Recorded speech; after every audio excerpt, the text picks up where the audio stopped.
वरहमतुल्लाहि वबरकातुहू अल्हम्दुलिल्लाहि रब्बिल आलमीन वस्सलातु वस्सलामु अला अशरफिल अंबियाइ वल मुरसलीन नबीना मुहम्मद व अला आलिहि व अस्हाबिहि अजमईन व बाद।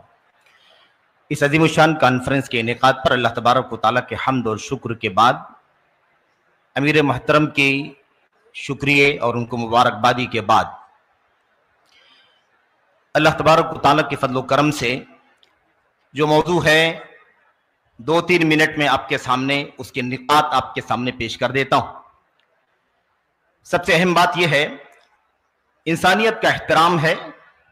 इंसानियत का एहतराम इंसानियत की बुनियाद पर कहां तक किया जाएगा, उसका दायरा अल्लाह की किताब में अल्लाह के नबी अलैहिस्सलाम की सुन्नत में मुकर्रर कर दिया गया है। इंसानियत का दायरा एहतराम इंसानियत के हुदूद तक है।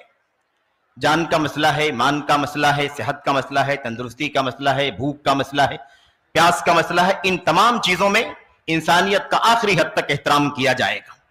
वरना असल एहतराम वो है जो अल्लाह तबारक व तआला ने इंसान को सही तौहीद के अकीदे के साथ अता फरमाया है। सबसे बड़ा एहतराम अल्लाह तबारक व तआला ने इंसानियत का यह किया है कि अल्लाह ताला ने उसे ला इलाहा इल्लल्लाह से पहचान करवाई, अपनी पहचान अता फरमाई है कि मैं खालिक व मालिक हूं, मेरी इबादत होनी चाहिए, मैं तुमको सब कुछ देता हूं, तुम्हारे सर मेरे सामने झुकना चाहिए और तुम्हारी हिदायत के लिए, तुम्हारी रहनुमाई के लिए हमारा पैगंबर है, हमारी किताबें हैं, हमारी सहीफे हैं जो तुम्हारे पास आए हुए हैं। ये तुम्हारी असल चीज है जिसके जरिए से तुम्हारा एहतराम हो सकता है। अल्लाह तबारक व तआला ने अंबिया को इसीलिए भेजा ताकि अपनी तौहीद का पैगाम अपने बंदों तक पहुंचाए। अल्लाह तबारक व तआला से ज्यादा अपने बंदों का एहतराम कोई नहीं करने वाला है। और सबसे बड़ा एहतराम यह है कि अल्लाह ने अपने बंदों को तौहीद अता फरमाई। सबसे बड़ा एहतराम यह है अल्लाह तबारक व तआला की तरफ से अपने बंदों के हक में कि अल्लाह तबारक व तआला ने रिसालत से नवाजा, जिसके जरिए से अल्लाह ताला को पहचान सकें, उसकी मर्जियात को पहचान सकें, उसकी नाराजगी को पहचान सकें, वो हक और नाहक को पहचान सकें, अपनी भलाई को, अपने नुकसान को, फसाद को, सलाह को पहचान सकें। ये अल्लाह तबारक व तआला ने अता फरमाया है और ये असल एहतराम इंसानियत है। इसलिए हमारा दायरा एहतराम इंसानियत का कभी भी आउट नहीं होना चाहिए, तजावुज नहीं होना चाहिए, फलांगना नहीं चाहिए। याद रहे, हमारा ये स्टेज जमात अहले हदीस का सबसे ज्यादा मुकद्दस स्टेज है। इसका तकद्दुस हमेशा बाकी रहना चाहिए, खल्त मल्त नहीं होना चाहिए। ऐसा ना हो कि इस मुकद्दस स्टेज से रवादारी के नाम पर, एहतराम इंसानियत के नाम पर कोई कहे कि बंदा खुदा बन जाता है। ये किसी तरह से रवा नहीं है, जायज नहीं है, इसकी कोई गुंजाइश नहीं है, क्योंकि हम अपने असल से फिर जाये हो जाएंगे, असल को बर्बाद करने वाले हो जाएंगे। कोई कहे गैर इस्लामी इबादत गाहों के अंदर 3 दिन, 7 दिन, 10 दिन जाकर के टिकना चाहिए, रहना चाहिए महज एहतराम के नाम पर।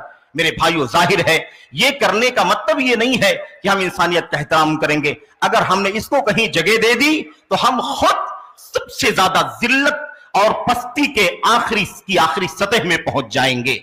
इसलिए इंसानियत का एहतराम, असल एहतराम यह है कि बंदा अपने अल्लाह को पहचाने, नबी के, अल्लाह तबारक व तआला के पैगाम को पहचाने। और यह सबसे बड़ा एहतराम है जो अल्लाह तबारक व तआला ने अपने बंदों का किया है। अल्लाह के कलाम की आयात, अल्लाह के नबी की हदीसें बेशुमार हैं इस सिलसिले में। जाहिर है कि ये कोई वक्त नहीं है जिसमें आपके सामने गुफ्तगू हो। अल्लाह ताला से दुआ करता हूं कि अल्लाह तबारक व तआला इस कोशिश को उसूलों के साथ पाए तकमील तक पहुंचाए। इसके खालिस अहदाफ में अल्लाह तबारक व तआला जिम्मेदारान को कामयाबी अता फरमाए।